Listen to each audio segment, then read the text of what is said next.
Você já imaginou uma criança de apenas 2 ou 3 anos, mal aprendendo a falar, descrever com detalhes como morreu, em outra vida? Pode parecer roteiro de filme ou ficção, mas relatos como esse não apenas existem, como foram estudados por pesquisadores sérios em várias partes do mundo. Este vídeo mergulha em um dos temas mais intrigantes e desafiadores da espiritualidade, da psicologia e da ciência moderna: crianças que parecem lembrar de vidas passadas. Ao contrário do que muitos pensam, esses relatos não vêm apenas de tradições espirituais. Eles despertam interesse porque trazem detalhes muito específicos: nomes completos, locais, profissão, o jeito como morreram, cidades onde viverão, datas e até marcas no corpo que coincidem com a descrição da morte anterior. No universo acadêmico, um dos maiores estudiosos do tema foi o Dr. Ian Stevenson, da Universidade da Virgínia. Por mais de 40 anos, ele investigou mais de 2.500 casos como esses, entrevistando famílias, visitando locais, confirmando dados históricos e registrando depoimentos em detalhes.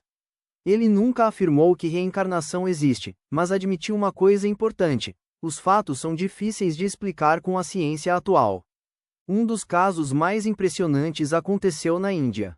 Um garoto muito pequeno dizia lembrar seu nome anterior, o bairro onde vivia e o homem que o matou com um tiro na cabeça. A criança relatava dor na região da cabeça e, curiosamente, tinha uma marca de nascença exatamente no local que ele indicava. Pesquisadores acompanharam a família até a cidade mencionada e encontraram registros de um jovem assassinado da forma descrita. A coincidência não parava por aí. O menino reconheceu a rua, a casa e apontou para uma pessoa que teria sido envolvida no crime. Outro caso ficou famoso pela riqueza de detalhes.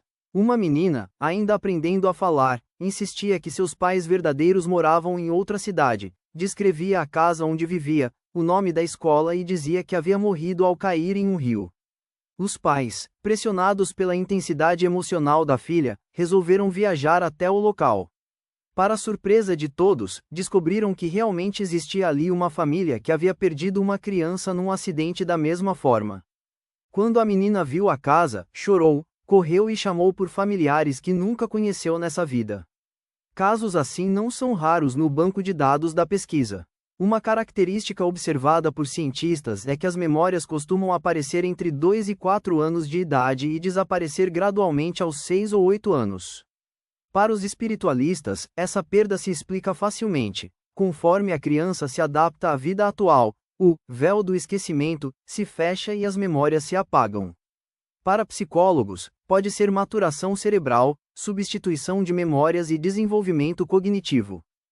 Mas o que realmente chama a atenção são os sinais físicos.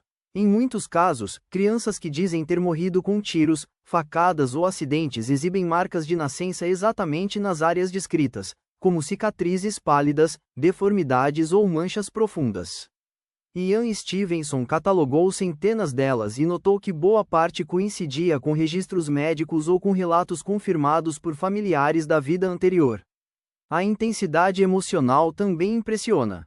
Muitas crianças choram ao relatar suas últimas lembranças, descrevem medo, raiva, dor ou saudade, como se realmente tivessem vivido aquilo.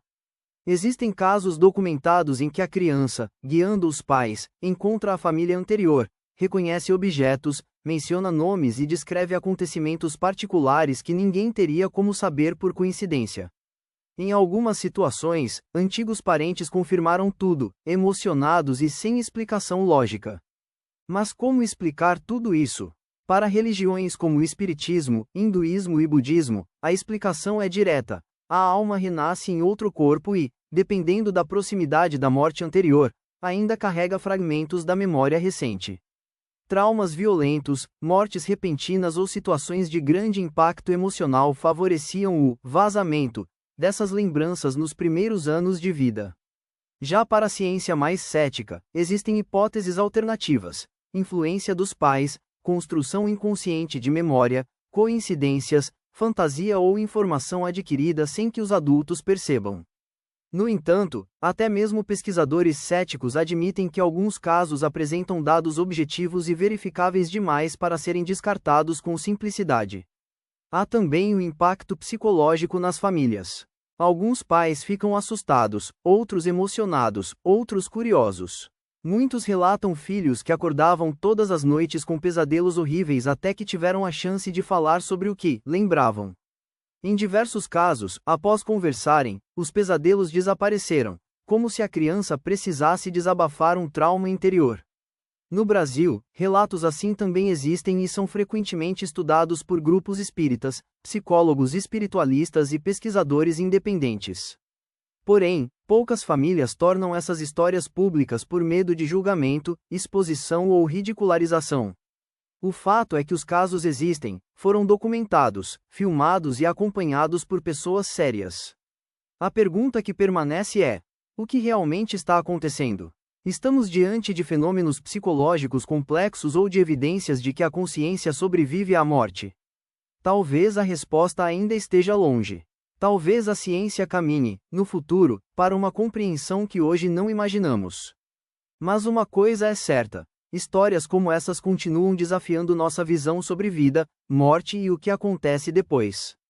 E agora eu deixo uma pergunta para você refletir: se seu filho, sobrinho ou uma criança próxima começasse a lembrar de sua vida anterior, você acreditaria?